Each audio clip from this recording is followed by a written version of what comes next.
esse encontro com o Dr. Paulo Fleury, né, sobre a enquete nacional sobre o uso terapêutico da cannabis. Hoje é terça-feira, dia 14 de abril, né, mais um encontro do grupo de estudos do Instituto Terapêutico Cannabis. E, Gil, tá por aí? Oi, gente. Eu tava com um retorno no fone, eu não tava conseguindo entender. Boa noite.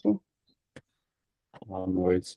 Boa noite. Então, Gil, vai fazer uma apresentação, né, do Paulo. Se você quiser iniciar, né, fique à vontade, tá? Peraí, gente. Boa noite, gente. Tudo bem? Boa noite. Eu sou Giovana, fiz parte da coleta de dados, né, com o Dr. Paulo, com o Jean, com o Dr. Márcio. É muito bom a gente estar fazendo essa conversa aqui hoje, né? A proposta da enquete foi justamente dar voz aos pacientes, né? Buscando entender como foram as experiências, né? Entender qual é o perfil desses pacientes, quem são esses pacientes, né? Como foi o tratamento, como está sendo, quais são as melhorias que os pacientes percebem dentro do seu tratamento, né? E aí, o pontapé inicial toda da enquete foi do Dr. Paulo, né? Dr. Paulo é uma referência na área, né? Ele foi um dos pontos iniciais também do tratamento, né? Do TEA, né? Aqui no Brasil. E é isso. Ele é médico formado pela UFMG, ele também é mestre e doutor em filosofia, também pela mesma faculdade, e já é um pesquisador clínico na área há muitos anos, né? Então, é isso. Bem-vindo, doutor Paulo. Bom, obrigado ao terapeutas canábicos, né, ao grupo, ao Jean, Giovana e todo mundo que está aqui, pela oportunidade de, mais uma vez, né, analisar esse perfil, né, dos pacientes, tanto o perfil no sentido das características dos pacientes, quanto também uma exposição de resultados, né, resultados dos tratamentos. E só para contextualizar ainda um pouquinho melhor, eu sou médico de formação com especialização em medicina preventiva e social, sanitarismo, saúde pública. E eu tenho, além, né, da minha atividade clínica, eu sempre tenho alguma preocupação com o levantamento de dados, com a produção de informação, com a análise de dados e informações, que é parte da formação, do trabalho de um profissional de saúde pública. De qualquer modo, e o instrumento de coleta de dados direto dos pacientes, né, as enquetes, fazem parte do nosso dia a dia, e eu acredito que procurei juntar essas duas fontes, né, da minha formação, da minha área profissional, a clínica e essa via de pesquisa, de levantamento de dados, de dados populacionais, né, análise de dados populacionais, e com essa enquete a gente tinha o objetivo de fazer um primeiro levantamento, no que eu saiba não tem nenhum outro até hoje, do perfil dos pacientes e da resposta deles aos tratamentos com produtos de cannabis, basicamente, como estava naquele momento, né? Esses resultados são de um primeiro levantamento que foi feito no curso dos anos 21 e 22, né? E, e agora a gente está de novo com um link aberto para esse mesmo protocolo auto-preenchido, né? Os dados são preenchidos pelos próprios pacientes ou seus responsáveis, e é muito fácil o preenchimento, enfim, é bastante amistoso, e traz um conjunto de informações que é bastante útil, como a Giovana falou, para a gente conhecer os pacientes, dar voz a eles, e pelo meu foco clínico, pelo fato da gente estar lidando com alguma coisa que ainda é, do ponto de vista de informação médica, organizada, consistente, bastante inicial, é muito interessante a gente poder analisar, mesmo que de uma forma preliminar, né, os tratamentos, os resultados, sobretudo dos tratamentos com produtos de cannabis aqui no Brasil. Eu digo de uma forma preliminar, porque não é uma pesquisa clínica dos mais altos níveis de evidência, mas é uma informação preliminar muito útil, que, se não permite a gente fazer nenhuma avaliação de eficácia, por exemplo, né, que é o resultado final dos ensaios clínicos para determinar se um medicamento é melhor e quanto é melhor do que um placebo, para produzir os resultados esperados ou desejados num tratamento. Isso você não consegue fazer num levantamento sem grupo controle, como esse, né? Mas você tem um conjunto de informação que não deixa de ser bastante útil, que traça um perfil e que permite uma comparação interna, né? Então, a gente pode comparar resultados entre patologias ou diagnósticos ou sintomas diferentes, pode comparar resultados entre produtos diferentes, com mais THC ou mais CBD, por exemplo, e outros aspectos assim. Foi isso que a gente procurou fazer na análise desses dados, que é apresentado nesse relatório que a gente vai debater agora. Eu estou tendo uma dificuldade que eu enxergo mal para enxergar cada detalhe aqui, mas eu me lembro, e quem estiver enxergando, me corrija ou me complementa aí, para a gente deixar registrado tudo bem direitinho, né? É, então, nesse período, que foi praticamente um ano de levantamento de dados, em primeiro lugar, é importante dizer que esse levantamento de dados foi feito de modo informal, mas numa parceria com a Faculdade de Medicina de Ouro Preto, com o Departamento de Medicina Comunitária, né, da Faculdade de Medicina de Ouro Preto, e o link, então, em que foi disponibilizado era um link da Faculdade de Medicina da Universidade de Ouro Preto. Hoje, agora, o link que está sendo disponibilizado, depois eu acho que o Jean vai também falar sobre isso, deixar isso registrado, né? O link é do Terapeutas Canábicos.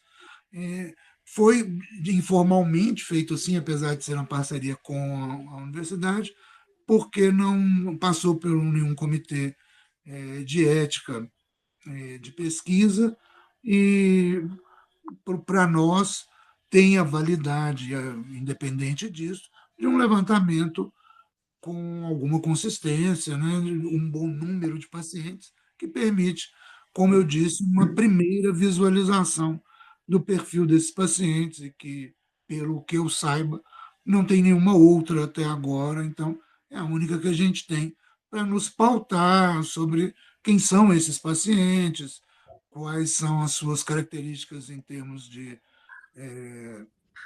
dados demográficos, em termos de diagnóstico, e em termos dos produtos que usam, a partir daí, resultados, etc. E é isso que a gente vai procurar explicitar ou explicar agora, né? E o que importa de partida foram mais de 800, né, registros de pacientes ou seus responsáveis, né, com o perfil do paciente, os resultados do tratamento. E, mas, perdão, para esclarecimento, não ter dúvida, foram mais de 800 pacientes, sendo que uma parcela deles preencheu, antes de começar o tratamento, só a parte do perfil. Então, isso não serve para essa visão de perfil das características dos pacientes, mas de resultados mesmo, nós tivemos 550 e poucos, 535, se eu não estou enganado, pacientes que apresentaram esses resultados. Tá certo? Eu vou olhar um pouco. 553. Oi? 553. 553, eu troquei, né?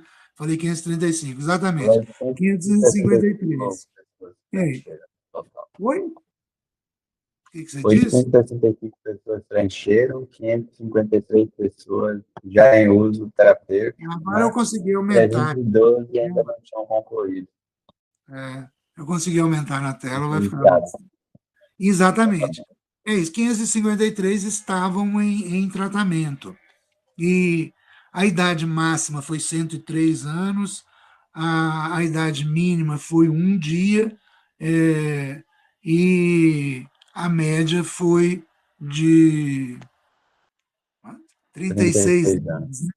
36 anos. 51% dos pacientes do sexo feminino, 49% do sexo masculino, muito balanceado, né, nesse aspecto. Muito importante, eu acho, comentar essa questão das idades, porque isso mostra o que, para mim, é uma das características de uma clínica canábica. Não há restrição do ponto de vista de nenhum ciclo ou nenhum momento dos ciclos de vida. Pode-se usar nas crianças desde o nascimento, pode-se usar nas gestações, pode-se usar na extrema velhice. Existem controvérsias com relação a isso. Existem controvérsias, sobretudo, em relação ao uso na infância e na gestação, né? Essas controvérsias, do meu ponto de vista, não são bem sustentadas, e como tudo em medicina, como tudo em saúde, deve ser pesado, deve-se avaliar o equilíbrio, o balanço entre riscos e benefícios, entre potenciais danos e potenciais benefícios ou a necessidade de uso. Dizendo de uma forma técnica simplificada e correta, do meu ponto de vista, não existe contraindicação absoluta para o uso de canabinoides, sejam eles quais forem, nenhuma faixa etária, nenhum ciclo de vida, nenhuma patologia ou diagnóstico, nenhum uso de medicamento ou qualquer outra condição constitui ou venha constituir uma contradição absoluta. Então, como tudo, é possível se usar e deve-se fazer esse balanço de potenciais riscos e benefícios, né? Entre os diagnósticos mais apresentados, né, pelos pacientes, nos seus registros, tem uma explicação sobre como foi feito o questionário aqui em relação aos diagnósticos, que as pessoas poderiam colocar livremente um N indefinido. Eu me recordo que teve um paciente com mais de 20 diagnósticos, tanto numa lista prévia que havia no questionário, quanto acrescentar outros, e isso tornou a análise um pouco difícil. Nós adotamos o seguinte modelo. O que é apresentado aqui, então, são os resultados dos 2 primeiros itens de preenchimento dos pacientes. Os 2 primeiros, que assim aparecendo no relatório do sistema de informação que a gente usou, que foi Google Forms, e hoje ainda é Google Forms novamente. Então, como foi apresentado no relatório do Google Forms, os 2 primeiros foram condensados e nós apresentamos aqui a distribuição de frequência deles. E foram assim: em primeiro lugar, dor crônica, né, que resultou representando 21% dos pacientes, autismo representando 20%, a ansiedade também 20%, insônia 19%, fibromialgia 12%, epilepsia 11%, TDAH 7%, depressão 6%, artrose 5% e Alzheimer 4,5%. Outros registrados aqui num percentual próximo a 3%, né? são fadiga, dependência química, asma e câncer. E outros vários, né? Doenças inflamatórias crônicas, outros distúrbios neuropsiquiátricos e doenças neurodegenerativas, outras fora o Alzheimer. Todos esses entraram, mas em percentuais abaixo de 3%. E, então, é esse o perfil do ponto de vista de demanda dos pacientes. Esse perfil ele reflete o perfil nacional, é a média ou é uma expressão da, da, da população em geral usuária? É uma questão a se ver. Está muito influenciado aqui pelo o perfil dos pacientes, no sentido, por exemplo, de qual profissional médico. Então, tinha um percentual grande dos pacientes que eram meus pacientes. E eu tenho uma história, a própria Giovana falou, de um início, né, do uso medicinal de produtos de cannabis para o tratamento de autismo. É, eu tenho uma impressão, nunca vi nada que conteste isso, então eu aposto que sim, que o Brasil é, de longe, o país onde tem mais pessoas em tratamento do TEA com produtos de cannabis. E isso se deve exatamente a esse trabalho que a gente fez de iniciar, né, esse tratamento off-label, né, como se diz em medicina, ou seja, para além daquilo que foi inicialmente pesquisado, que era para epilepsia, né, basicamente, e a gente buscou estabelecer essa possibilidade de um uso também para autismo. A dores crônicas, eu acredito que é um carro-chefe de qualquer clínica canábica, assim como esses sintomas psíquicos mais correntes, ansiedade, depressão, insônia, né, são sintomas que, ou isoladamente, ou acompanhando outros sintomas primários, né, nas doenças crônicas, por exemplo, vão estar muito frequentes. Então, mesmo que tenha alguma uma característica de um grupo mais específico, né, de pacientes, a impressão que eu tenho, também por ser o único que a gente tem no Brasil, esse é um retrato razoável do que são as demandas dos pacientes em geral no uso terapêutico de produtos de cannabis. Né? Mais ou menos é isso aí mesmo. E houve, além desses, né, uma série de outros diagnósticos ou sintomas que aparecem de forma muito mais pontual, uma ou duas vezes só. É um número muito grande. Há informações sobre tempo de uso, né, as informações sobre as características do produto, tudo isso tem uma importância. Eu vou. Opa, vamos comentar sobre isso, também é importante. Né? Ah, sobre o tempo de uso. Peraí, vamos voltar aqui. Volta em cima já para ver se tem alguma coisa que escapou ali. Isso que é muito importante. Sobre as condições de saúde e de qualidade de vida dos pacientes antes do início do tratamento, indicando que, em geral, eram pessoas com transtornos importantes de saúde. Não eram só queixas menores, o que mostra que existe uma clínica específica muito além do uso social e da, dessa mescla do uso social com o uso medicinal. Existe mesmo uma demanda clínica de pacientes com sinais e sintomas graves ou potencialmente graves ou muito graves.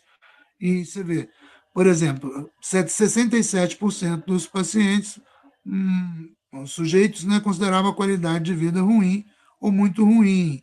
73% muito insatisfeitos ou insatisfeitos com a saúde. E 85% consideravam que seus sintomas iam de moderada a extrema gravidade. Antes do início do tratamento, quase 20% dos pacientes tiveram pelo menos uma internação e mais de 45% pelo menos uma ida a pronto-socorro nos 6 últimos meses, né, anteriores ao início do tratamento. Reforçando isso que eu disse, eram, em geral, grande parte, pessoas com problemas importantes, com sintomas que indicam gravidade, né? Com relação ao tempo de uso, também é um indicador interessante para a gente poder avaliar resultados, né? Então, são pacientes que um quarto deles tem menos de 4 meses de uso, mas metade tem mais de 1 ano, e também um quarto tem mais de 2 anos, ou seja, aqui 75% dos pacientes tinha mais de 1 ano de tratamento. Então, também eu acredito que dá uma ideia, uma base consolidada em relação aos resultados, né? Não eram pacientes, na sua maioria, que estavam começando e que podiam estar relatando apenas resultados transitórios ou iniciais, não, eram pessoas que já estavam com um tempo razoável de uso, indicando resultados razoavelmente consolidados ou bem consolidados, né? Em relação ao tipo de produto, também é algo muito importante. 20,3%, né, dos pacientes registravam que os seus produtos tinham predomínio de CBD. Por predomínio de CBD, a gente entendeu aqueles produtos que eram declarados como CBD full spectrum ou CBD isolado. Por outro lado, a grande maioria, né, quase 80%, registravam predomínio de THC. E isso eram os produtos chamados de meio a meio, ou os produtos de alto THC, são esses que foram classificados aqui de predomínio de THC. E por que um produto de meio a meio foi classificado nessa pesquisa, ou na análise dos resultados, como um produto com predomínio de THC? Porque o THC é muitas vezes mais potente do que o CBD para praticamente todos os efeitos que se busca na clínica. E, portanto, se um produto é meio a meio, como o THC é muito mais potente, você vai ter muito mais efeito THC no tratamento do que CBD, tá certo? E também com relação ao modo de uso, é muito importante registrar que 84% registrou uso oral e 23% vaporizado. Há uma superposição, porque tem gente que usa oral e vaporizado ao mesmo tempo, e uso tópico, uso nasal, uso sublingual, todos esses foram também registrados por gastrostomia. Não me lembro se teve uso retal, mas tem gente que usa. Mas aqui nesse registro eu não estou me recordando mais. Acredito que não teve nenhum. Ou se teve, foi apenas muito pouco, né? Não foi nem registrado aqui. Bom, com menos de 2% foram esses outros. Ou seja, a grande maioria usa na forma de óleo, principalmente por via oral, que é como se prescreve em geral hoje ainda, e vaporizada também, um percentual bom, 23%, né? Eu prescrevo na minha clínica tanto a flor ou extrato por vaporização quanto por via oral. E até porque, para dar mais informação, né, ampliar a informação, comentar. Por que eu prescrevo, quando em geral eu prescrevo via oral, uma grande maioria dos pacientes que não tem nenhum contato com a planta, que não usam, não fumam maconha, não vaporizam, eu vou prescrever, em geral, quase sempre, o via oral, porque é mais fácil de ser absorvido assim, é mais fácil da pessoa utilizar, é mais fácil de ter acesso, né? É, e quando eu prescrevo vaporizado, quando a pessoa já tem hábito e quando há alguma necessidade específica de efeito mais rápido. Então, a grande vantagem da vaporização para mim é o efeito mais rápido e não há, por outro lado, do meu ponto de vista, nenhuma outra vantagem ou desvantagem maior em se fazer por via oral ou por via vaporizada. Tem muita gente que pensa diferente e deve ter razões até, hum, como até agora, em geral, é a minha característica, daqui para frente também, o que eu vou falar é aquilo que eu tenho segurança. Onde eu não tenho segurança, eu vou dizer, tenho dúvida, não há evidência ou não há informação suficiente para se esclarecer isso. Então, a não ser nesse sentido que eu acabei de dizer, para se obter um efeito mais imediato, não há nenhuma outra qualidade específica que eu saiba do uso vaporizado que seja melhor ou pior do que o uso por via oral ou retal ou qualquer outra forma que os pacientes queiram usar, que seja viável se utilizar. São formas de administrar. Eu costumo brincar, o que eu acho que é uma brincadeira correta, você vai administrar. A vaporização vai entrar no pulmão, cai na corrente sanguínea, vai para o cérebro imediatamente, tem um efeito pleno e quase imediato, né, da dose. Os outros você vai administrar por via oral, vai se perder um tanto mais na absorção gastrointestinal, vai se perder um tanto já no fígado e vai chegar, então, um efeito mais é, reduzido ou diminuído no tempo, dilatado no tempo, né? E em relação à dose, um efeito um pouco menor do que se você usar a mesma dose vaporizada. Mas, ao fim, se você usar uma dose mais alta por via oral, vai ter um efeito mais intenso da mesma maneira.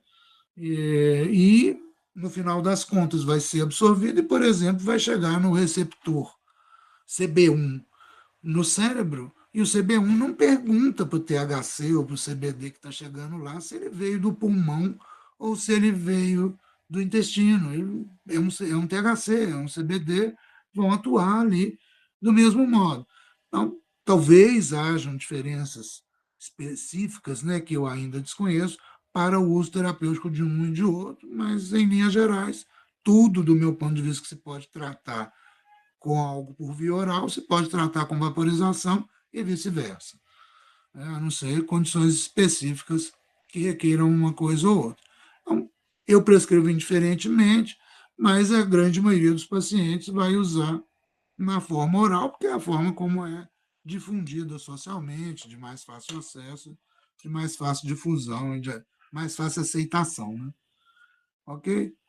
Bom, com relação aos resultados, a, é a parte que é mais importante, né? E tem muitos detalhes, né? Seja nos resultados gerais, que a gente vai comentar agora, seja nos resultados comparativos entre produtos com mais CBD e mais THC, por exemplo. Em relação aos resultados gerais, está registrado aqui que mais de 80% do conjunto desses pacientes aqui são pessoas que espontaneamente, mediante publicidade que a gente foi, se dispuseram a registrar os seus dados, os seus ou dos seus familiares, né, sob sua responsabilidade aqui. E essas pessoas têm esse perfil que a gente acabou de falar e com esses diagnósticos com, em geral, quase 80%, perdão, 75%, com mais de um ano de uso de algum produto de cannabis no tratamento desses diagnósticos ou sintomas, né?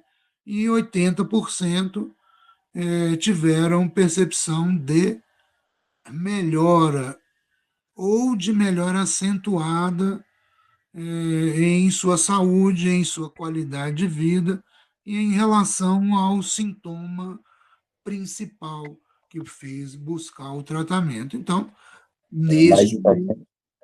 Oi? Foi mais de 70% que tiveram essa melhor. Não, mais de 80%, está escrito aqui. Mais de 80%. Né? Ou de outra coisa. De melhora ou melhora acentuada. Porque você está considerando esses dois aspectos. É claro, isso precisa ficar, de novo, isso aqui não é um indicador de eficácia. A eficácia real certamente é bem mais baixa do que essa, ou deve-se esperar uma eficácia mais baixa do que essa em geral. Porque isso aqui é um registro de pacientes que se dispuseram a fazer esse registro. É mais fácil, inclusive, do ponto de vista de logística, de contato, de comunicação, o paciente que está continuando o tratamento, que está dando certo, ele tem mais disponibilidade, ele vai receber mais contato meu, por exemplo, solicitando isso. Então, você vai ter aqui, possivelmente, um resultado acima do que é a clínica em geral, que você tem perdas que não entram aqui. Também é possível que nesse tipo de levantamento de dados a gente vá, pelas características das pessoas que dão um bom resultado vão ter mais vontade de registrar do que aqueles que têm um resultado ruim, não vão buscar isso. Mas não é desprezível o percentual de pessoas que não indicaram esses resultados, assim, os 20%, indicando que tem um conjunto de pessoas que não vão ter resultados favoráveis ou positivos nos seus tratamentos, né? Em qualquer desses aspectos. Mas, ainda que a gente não tenha aqui, de novo, não é uma evidência científica de alto nível no sentido de o ensaio clínico controlado, mas para o momento em que a gente se encontra, para as condições de informação que a gente tem hoje, é uma informação muito útil, eu acredito, porque está aqui num contingente não pequeno de pacientes, indicando que esses sintomas e esses diagnósticos têm resultados positivos com produtos de cannabis. Então, é uma base muito útil, por exemplo, para a clínica, né? Eu me sinto mais tranquilo, mais seguro e mais motivado a prescrever para esses diagnósticos e sintomas, e serve como uma base para aprofundamento de pesquisa. É claro que uma pesquisa de eficácia deve encontrar resultados melhores nos diagnósticos que têm melhores resultados, que a gente vai ver ali abaixo. Aqui, agora, detalhando os resultados por indicador, né? Então, por exemplo, retirada de medicamentos, algo próximo de 50% dos pacientes desse grupo, dos 553, né, indicou que retirou o medicamento a partir do tratamento com produtos de cannabis. A redução de medicamentos é um pouco mais, dá 55%, quase 60%. E é claro que há uma superposição. Alguns pacientes retiraram e reduziram. Mas somando-se isso, você vai ter um percentual importante, maior certamente do que esses 50, ou 60, que ou retiraram ou reduziram. E certamente isso é um indicador importante na clínica, um indicador de efetividade, de bom resultado, porque as pessoas só retiram os medicamentos. Nesse caso, pelo menos na minha clínica, é a minha orientação. A gente retira quando está dando certo o tratamento com a cannabis, o suficiente para fazer uma retirada segura dos outros, e indica que teve efetividade suficiente para isso, e, por outro lado, é um ganho, porque certamente, dados o conjunto de patologias, os problemas que a gente trata, a gente está preservando a saúde dos pacientes ao reduzir e retirar medicamentos em substituição, adotando o tratamento com canabinoides, né? Em relação à saúde nesse grupo, foi algo como 85% dos pacientes indicaram melhora ou melhora acentuada. Nos outros indicadores principais, né, de qualidade de vida, saúde e principal sintoma, foi tudo muito próximo disso, acima dos 80%. Olha, percentual de redução de internações. Aqueles que declararam que as internações reduziram, foi algo próximo de Mais 60%. 70%. Esse sim, está na faixa de 60%. E idas a PS, quase 70% indicaram redução de idas a PS. É muito importante. E tudo isso aqui não é aquilo que a gente deve esperar se fizer ensaio clínico com placebo, grupo com controle. É provável que a gente tenha resultados significativamente abaixo disso. Mas esses dados são fortes o suficiente para dizer que esses resultados existem, então eles são possíveis num contingente não pequeno de pacientes. Dada o limite de informação que nós temos hoje, é uma base de informação útil, relevante. Tá certo? Vamos descer. Isso. Aí estou detalhando isso. Não, efeitos colaterais.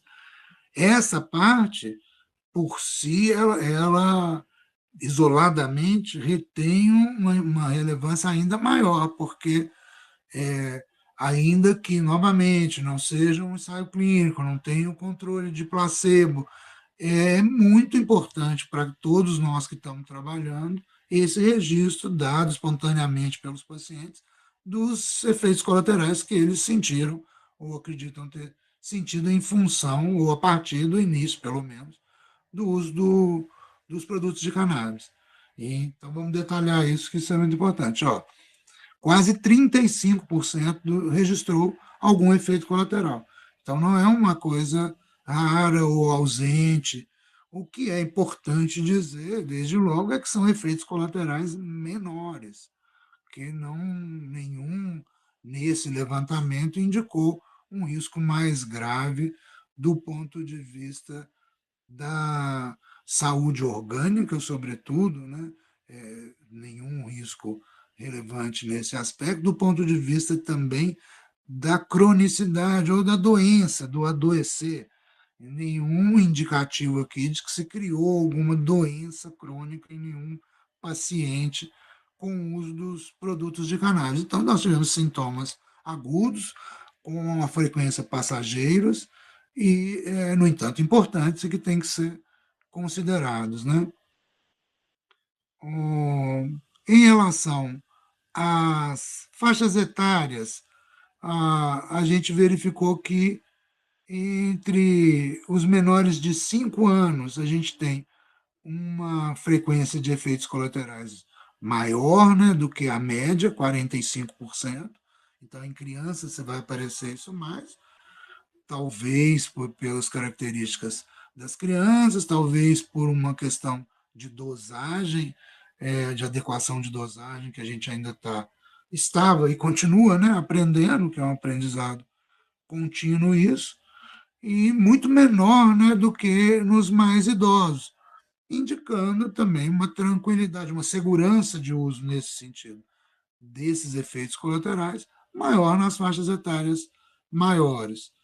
E ainda, tudo isso aqui tem que ser tomado com um certo grão de sal, mas porque não há uma comparação clara, e nem é possível fazer nesse levantamento, de dosagens. Então, pode ser que esses efeitos estejam correspondendo a diferenças de dosagens que, em geral, foram empregadas nesses pacientes. E, como eu disse, tudo isso ainda é um campo em desenvolvimento e a gente está aprendendo a chegar nessas dosagens. Talvez hoje a gente tenha resultados diferentes, por isso também é tão importante a gente conseguir um contingente representativo de pacientes nesse novo levantamento que a gente está fazendo agora. E a comparação entre esses dois vai ser de grande utilidade, com certeza.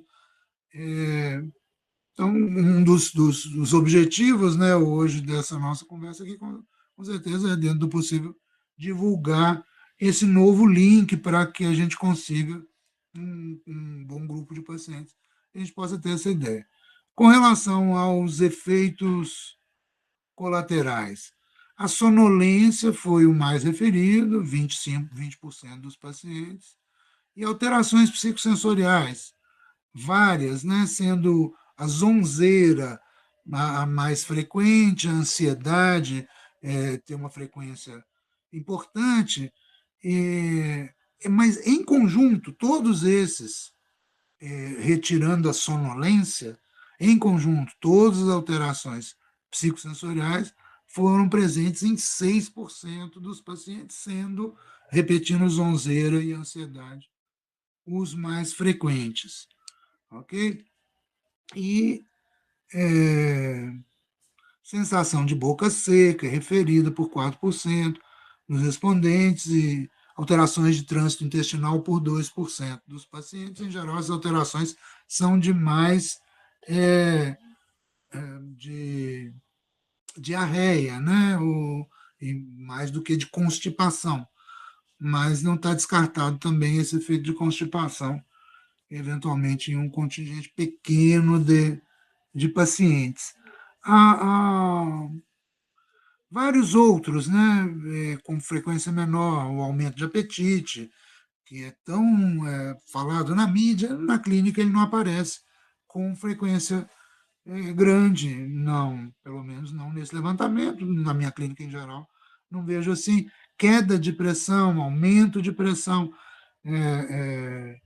são raros também, né, mas podem aparecer enjoo, náusea, distúrbios de sono e outras alterações ainda mais raras, mas, repito, nada muito significativo.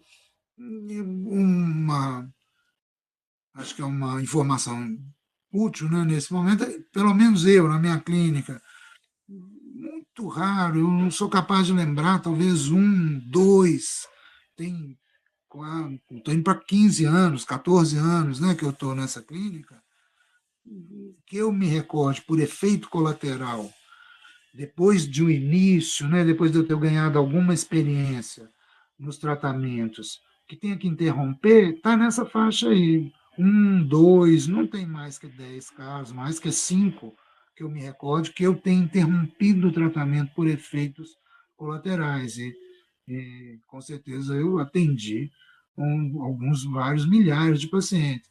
Então, isso é muito raro, praticamente não acontece mesmo. E ainda mais, nunca vi, na minha clínica também, nenhum efeito colateral que se mantivesse na interrupção dos tratamentos. Então, tudo isso, sinteticamente, para mim, é a minha visão clínica, é assim que eu trabalho, reforça que canabinoides são recursos terapêuticos de máxima segurança, de baixíssima toxicidade, de máxima segurança. O que implica para uma prática clínica, é assim que eu entendo, que é um recurso que pode ser de uso livre, que se pode entregar o ajuste de dose ao paciente ou familiares. É uma das características da minha clínica. E acredito que é uma característica muito útil, muito inteligente, especialmente para pacientes com alteração psíquica, emocional, que você deixar que o paciente possa fazer esse ajuste conforme suas necessidades momentâneas ou periódicas ou episódicas, enfim, conforme o paciente estiver precisando a cada momento e fazendo esse ajuste. E não há, e realmente não há, dose tóxica no sentido de dose letal que a gente conheça hoje, que nos preocupe. E eu quero até comentar um pouco sobre as duas coisas que eu vi recentemente, que me chamaram muito a atenção e que são muito úteis para essa avaliação de risco de canabinoides ou especificamente de THC. Duas experiências não intencionais que foram feitas e divulgadas aí na imprensa, pouco divulgadas até, mas todas as duas muito interessantes, eu achei. Uma criança que levou balinha, uma criança na faixa de 7, 10 anos, escola fundamental, ensino fundamental na Jamaica, levou balinhas de 200 miligramas de THC para a turminha. A turminha inteira comeu cada uma balinha de 200 miligramas. Todos passaram mal. Alguns tiveram enjoos, outros ficaram semi-acordados, desacordados, lerdos, mas nenhum teve qualquer risco de morte. E 200 miligramas de THC para uma criança que nunca entrou em contato com THC é dose altíssima. Uma outra mesma coisa, uma situação diferente,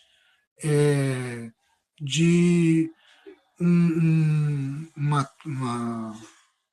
equipe de voo que recebeu umas balinhas de presente de um passageiro no caminho do aeroporto para o avião. E eles comeram, ou na sala de espera, enfim, o cara deu, e eram balas de 300 miligramas de THC.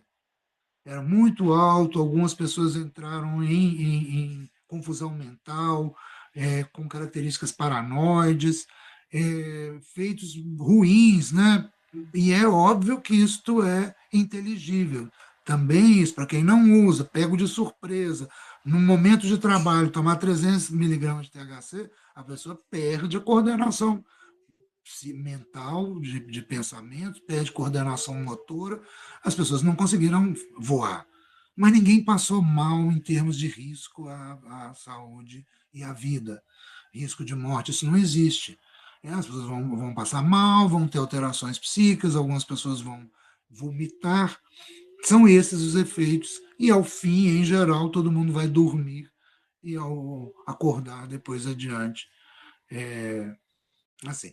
E digo também para esclarecer isso que pode ser importante, que essas 300 miligramas de THC ou 200 miligramas de THC são doses muito altas para uma pessoa usar ou episodicamente, sem, inadvertidamente, uma criança ou um adulto que seja, sem saber. Agora, alguns pacientes vão chegar a essas doses, porque seus têm necessidades terapêuticas de doses altas para controle de sintomas mais extremos. Tá certo? Vamos prosseguir, então. Com relação aos resultados, e aqui entra talvez a parte mais importante, né? Como eu disse, que é possível você fazer comparação, assim como é possível fazer comparação de efeitos colaterais entre crianças e idosos ou adultos, é possível fazer comparação de efeitos positivos e colaterais também, com base nos produtos. E essa comparação tem um valor informacional mais alto do que a comparação geral, porque ela é feita entre grupos com as mesmas características. Aqui, qualquer viés de informacional, ele é comum, seja para quem usa CBD, seja para quem usa THC. Então, todas as características de preenchimento são as mesmas. E essa comparação ela tem alguma um impacto ou uma importância informacional alta ou relativamente alta. E são muito interessantes os resultados, em princípio, porque eles indicam todos uma mesma coisa. Basicamente, o quê? Os resultados são maiores com THC do que com CBD. Os efeitos são maiores com THC do que CBD. Mas esses efeitos, nesse conjunto, em geral, não foram estatisticamente diferentes o suficientes para você aparecer no ponto de corte de erro de 5%, né, que a gente usou para análise desses dados. Então, mais ou menos se pode dizer que tudo o que eu falei até agora, em termos de resultados em geral, valeu para THC e para CBD. E que, na amostra que a gente encontrou, não há uma diferença estatisticamente muito significativa ou suficiente para aparecer no ponto de corte. Mas está presente. Então, se a gente tivesse, por exemplo, uma amostra com muito mais pacientes, muito provavelmente você chegaria numa diferença estatisticamente significativa entre esses dois grupos. E sempre nesse sentido, mais efeitos nos pacientes em tratamento com THC do que com CBD. Produtos com predomínio de THC em relação aos produtos com predomínio de CBD. Isso tanto para o bem quanto para o mal, ou seja, você tem mais efeitos positivos. A única diferença estatística que houve foi no grupo que registrou melhora acentuada, né?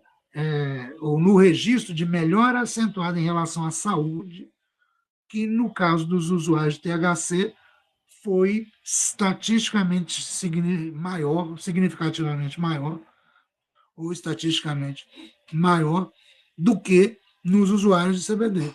Então, nesse grupo, conforme esses dados, você pode dizer que o THC é mais eficiente, ou foi mais eficiente, para a melhora acentuada da saúde dos pacientes. Você tem mais resultados, parece que é isso.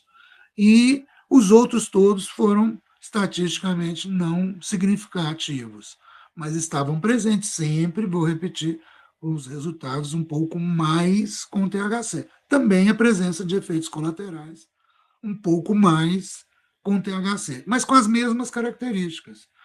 Então, nada apareceu especialmente diferente nesse caso, e isto até, de certo modo, entra em confronto com a maior parte da visão tradicional da mídia que trata desse assunto, dos influencers, dos profissionais médicos dessa área. Seja para um lado ou para o outro, as pessoas vão apontar mais diferença do que se mostrou aqui. E eu tenho, na minha clínica, a seguinte concepção, que também é baseada nisso, é aquilo até onde eu consegui ir com segurança ou com certeza. Se eu não tenho certeza, pelo menos um nível de segurança relativamente alto. E o que é isto? Eu considero que eu estou lidando com um grupo farmacológico, com características farmacológicas comuns. Então, em geral, é claro que o tempo irá também mostrar diferenças que ainda não se mostraram, mas até hoje eu considero, de modo geral, é um grupo farmacológico, são canabinoides. Os canabinoides atuam assim. Como? Os canabinoides atuam no receptor CB1. No CB1, o efeito do CBD é diferente do efeito do THC? Não. O que ocorre é que a aderência, a afinidade do THC ao receptor, do receptor ao THC, é muito maior do que a afinidade ao CBD. Portanto, o THC tem mais efeito. Peso por peso, pound por pound, quando eles falam no boxe e no MMA, o THC é mais potente, porque adere mais ao receptor. Mas os efeitos, em princípio, em geral, são mais ou menos os mesmos. Deve-se esperar mais ou menos os mesmos efeitos. É o que eu posso dizer até agora. Mas o CBG não é o que é o melhor para sono? Foi testado? Foi testado contra THC, foi testado contra CBD e se mostrou que o CBG é melhor? Até onde eu saiba, não. Mas não é o CBD que serve para epilepsia, para crise convulsiva? Bom, quando foi testado o THC para crise convulsiva, também funcionou. Mas o que ocorre é que pesquisa clínica recente, que veio com esse boom, né, da medicina canábica, foi para epilepsia, foi feito com CBD. Não foi feito com THC. Então as pessoas falam a partir da informação que estão recebendo. Mas a minha clínica, o THC é muito bom para epilepsia em geral. Muitos casos de muitos tipos diferentes de epilepsia vão ser tratados com THC. Ah, doutor Paulo, mas você vai tratar surtos psicóticos, doenças psicóticas com THC? Boa, vai funcionar em geral muito bem. Mas não vai ter paciente que vai ter crise psicótica quando usa o... Claro, é um psicótico. Muitos pacientes psicóticos vão ter crises psicóticas usando isso ou aquilo, ou não usando isso ou aquilo. Mas não pode ser, doutor Paulo, que o THC desencadeie um surto? Pode. O CBD também pode. A risperidona também pode, que é o padrão ouro para o tratamento de transtornos psicóticos hoje ainda é a risperidona. E é certo que a risperidona pode, em alguns pacientes, desencadear esses fenômenos, mas no conceito geral, na clínica, na prática, THC tem efeito positivo para a maior parte dos pacientes psicóticos, sejam autistas, sejam esquizofrênicos, sejam idosos com Alzheimer. Não há, de novo, reiterando aquilo, não há contraindicação absoluta para o uso de produtos de cannabis, seja com THC, do meu ponto de vista, nenhuma. Então, e, em princípio, as crises neuropsíquicas vão ser controladas com doses adequadas de canabinoides. É claro que isso pode falhar, mas, em princípio, funciona. As pessoas têm uma visão, sabe, equivocada, eu acredito, sobre o THC especificamente, em relação ao que é o agente. Numa linguagem simplificada, eu acho que isso é correto, canabinoides têm efeito inibitório no sistema nervoso central. Se você tomar uma superdose de canabinoide, pode passar por muitas etapas e processos, mas invariavelmente vai chegar a algum estado de letargia, de perda de coordenação, de sonolência. Esses são os efeitos esperados. As pessoas vão... Isso acontece em doses altas praticamente invariavelmente, seja com CBD, seja com THC. No entanto, eu uso o álcool para exemplificar isso em geral e acho que é razoável, assim, todo mundo conhece melhor a curva de dose e efeito do álcool, todo mundo conhece mais ou menos bem. E todo mundo sabe que no início da bebedeira, no início, o álcool tem um efeito excitatório. As pessoas ficam mais excitadas, mais ativas, alegres, dispostas, animadas, seja para qualquer coisa. Não é verdade? E, no entanto, se for aumentando a dose, for continuar bebendo, vai chegar a um ponto que os efeitos depressivos, porque o principal efeito do álcool no sistema nervoso central é depressivo. Então, se for aumentando a dose, esse efeito vai transparecer mais. O que ocorre, eu aprendi assim na minha formação médica, e acredito que é o correto, é que por um efeito, um fenômeno neurológico peculiar, os primeiros grupos de neurônios que os agentes inibitórios desligam são os de controle. Mais ou menos, traduzindo para uma linguagem psicológica, o álcool primeiro desliga o superego. E os canabinoides também têm algo assim.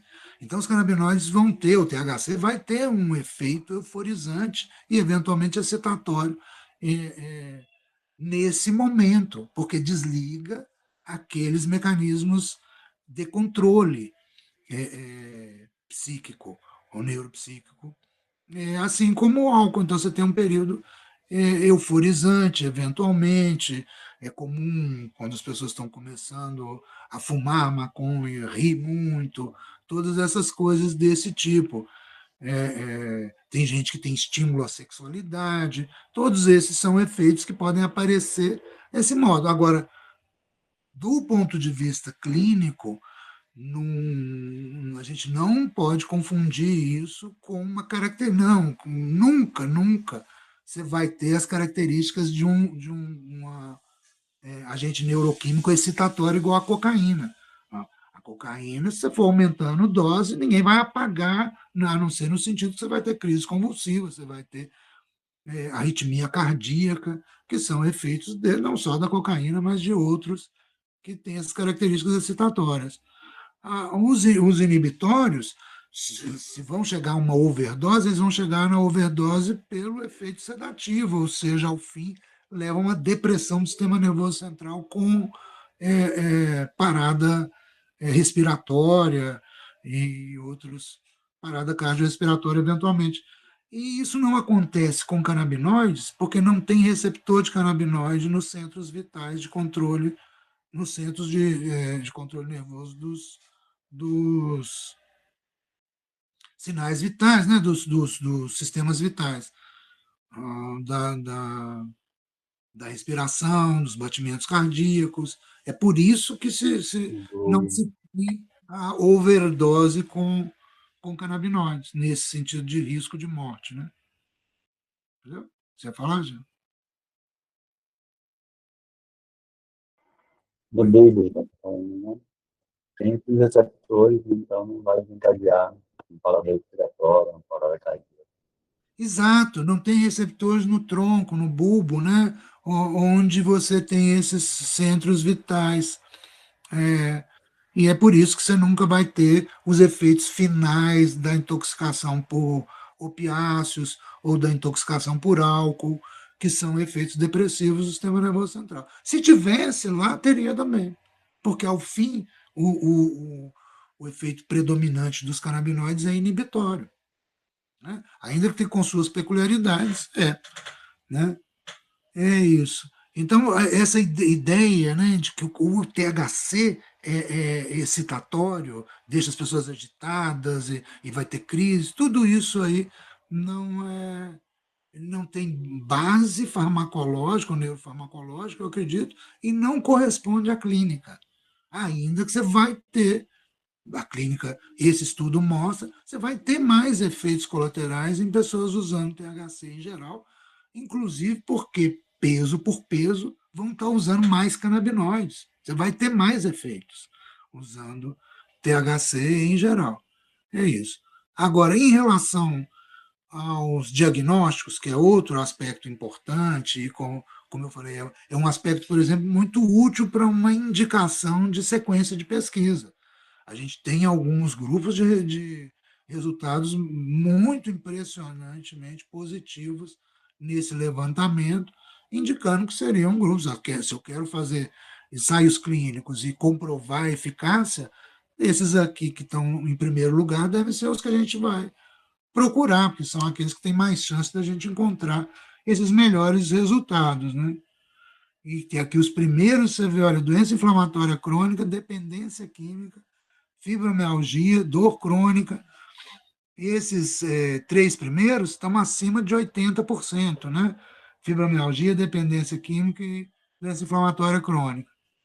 De bons resultados. Dor crônica está nos 75%.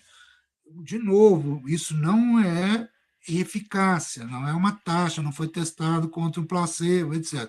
Mas é um indicativo claro de que eu vou, na minha clínica, esperar melhores resultados num paciente de fibromialgia, por exemplo, do que num paciente com Alzheimer ou com Parkinson, né? Ainda que você tenha bons resultados nesses pacientes, em geral, a própria condição de história natural da doença vai levar a piores resultados ali. Mas a gente tem bons resultados em geral, né?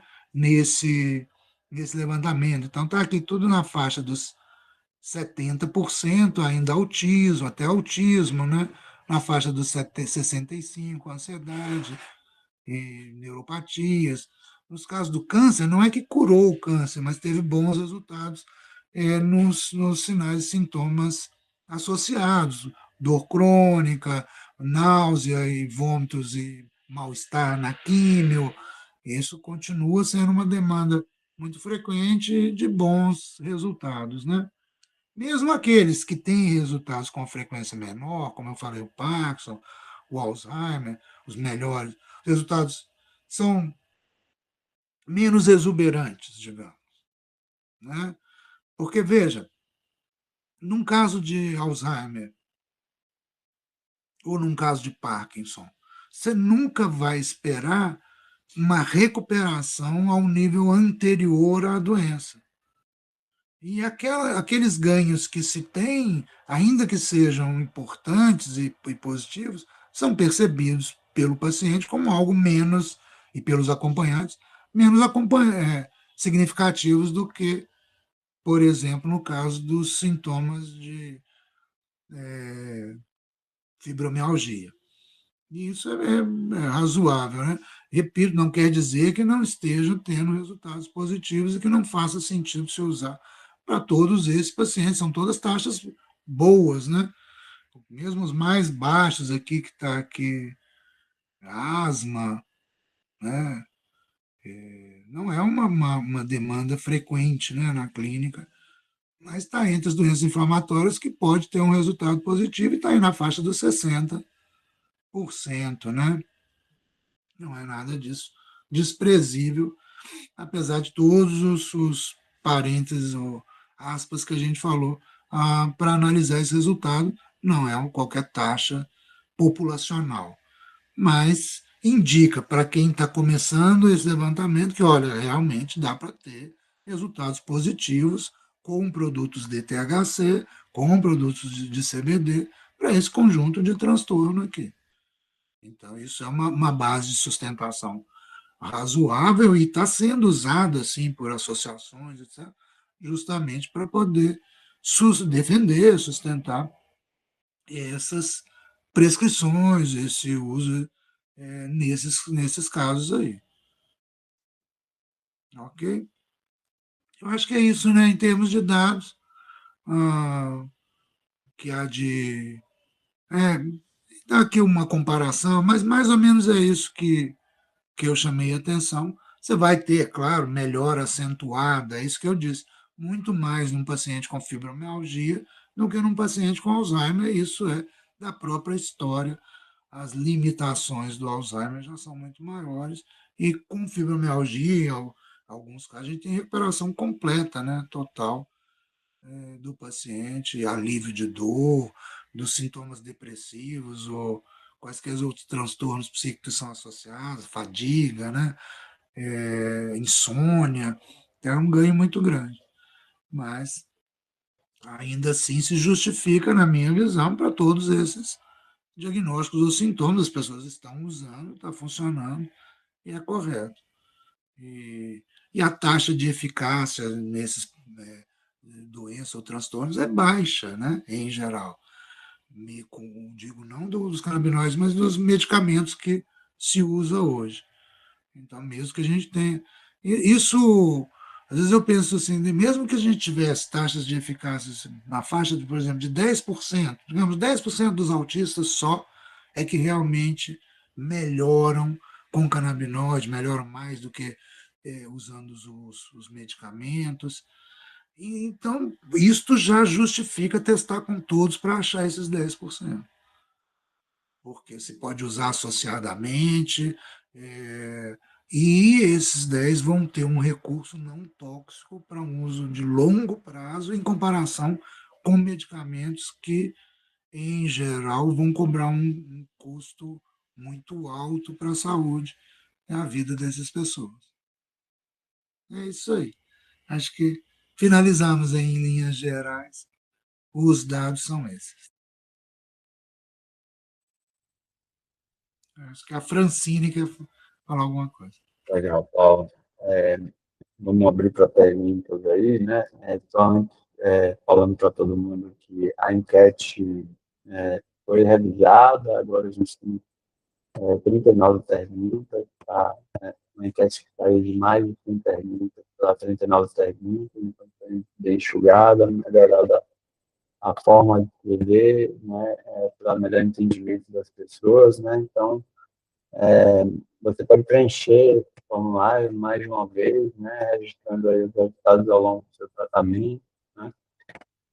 Então, essas informações que você fornecer, preenchendo esse formulário da enquete, né, serão utilizadas exclusivamente para a produção de conhecimento e qualificação aí dos tratamentos aí de terapeutas, médicos, clínicas e as ações aí de pacientes fazendo uso da cannabis, tá? Então, Francine, por favor, né, passa o microfone aberto aí, pode perguntar. Boa noite, pessoal. Boa noite, Dr. Paulo.